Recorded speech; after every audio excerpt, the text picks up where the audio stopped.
اور شہر میں عورتیں گفتگویں کرنے لگیں کہ عزیز کی بیوی اپنے غلام کو اپنی طرف مائل کرنا چاہتی ہے اور اس کی محبت اس کے دل میں گھر کر گئی ہے، ہم دیکھتی ہیں کہ وہ کھلی گمراہی میں ہے۔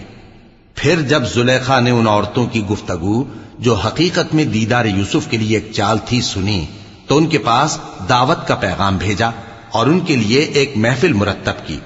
اور پھل تراشنے کے لیے ہر ایک کو ایک ایک چھری دی، اور یوسف سے کہا کہ ان کے سامنے آؤ۔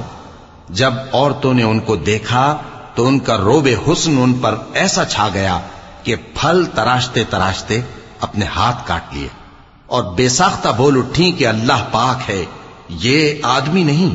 یہ تو کوئی بزرگ فرشتہ ہے۔ زلیخا نے کہا تو یہ وہی ہے جس کے بارے میں تم مجھے تانے دیتی تھیں، اور بے شک میں نے اس کو اپنی طرف مائل کرنا چاہا مگر یہ بچا رہا، اور اگر یہ وہ کام نہ کرے گا جو میں اسے کہتی ہوں تو قید کر دیا جائے گا اور ذلیل ہوگا۔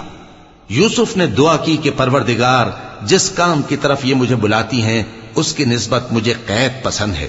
اور اگر تو مجھ سے ان کے فریب کو نہ ہٹائے گا تو میں ان کی طرف مائل ہو جاؤں گا اور نادانوں میں سے ہو جاؤں گا۔ پس ان کے رب نے ان کی دعا قبول کر لی اور ان سے عورتوں کا داؤں ٹال دیا،